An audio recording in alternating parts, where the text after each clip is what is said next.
প্রত্যেকেই সমান। আমাকে বিশেষ কোনো সুযোগ দেয়া হোক, আলাদা গিয়ে ভোট কাস্টিং করব, সেটা আমরা চাই না।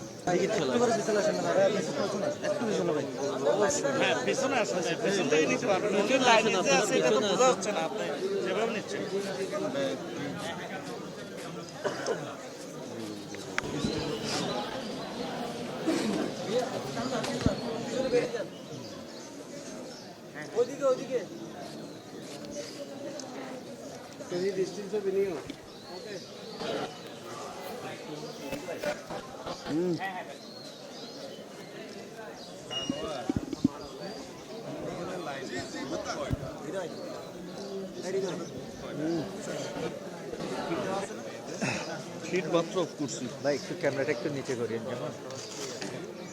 ভাই এটা কিছু দেয় না।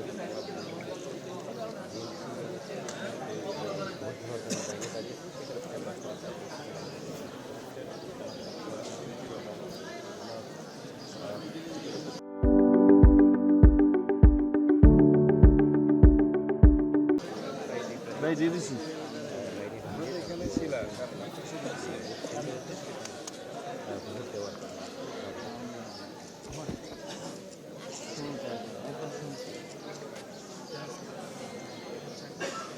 প্রত্যেকেই সমান।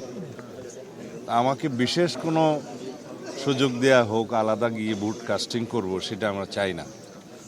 এটাই গণতন্ত্রের চর্চা। আমার অত্যন্ত আজকে আনন্দ লাগছে, আমি অত্যন্ত আনন্দিত যে আজকে দীর্ঘ 17 বছর পর আমরা যে ভোটাধিকারের জন্য এত সংগ্রাম করেছি, আন্দোলন করেছি, রক্ত দিয়েছে, আমাদের সন্তানরা শহীদ হয়েছে, সেই ভোটাধিকার প্রয়োগ হচ্ছে আজকে সত্যিকারের গণতান্ত্রিক বাংলাদেশ বিনির্মাণের জন্য। আমরা এই যাত্রা ইনশাআল্লাহ এক নতুন বাংলাদেশের গণতান্ত্রিক যাত্রা শুরু করতে চাই, যেই গণতান্ত্রিক যাত্রা আর কখনো থামবে না। এদেশের মানুষের গণতান্ত্রিক অধিকারের জন্য, ন্যায্য অধিকারের জন্য কোনোদিন আর রক্ত দিতে হবে না। সেই বাংলাদেশ বিনির্মাণের জন্য গণতান্ত্রিক চর্চা আমাদের অব্যাহত রাখতে হবে। গণতান্ত্রিক সংস্কৃতির মধ্য দিয়েই আমাদেরকে অতীতের ফ্যাসিবাদী সংস্কৃতিকে বিলুপ্ত করতে হবে। কেবল গণতান্ত্রিক সংস্কৃতির চর্চার মধ্য দিয়ে আমরা এই জাতিকে এগিয়ে নিয়ে যেতে পারবো।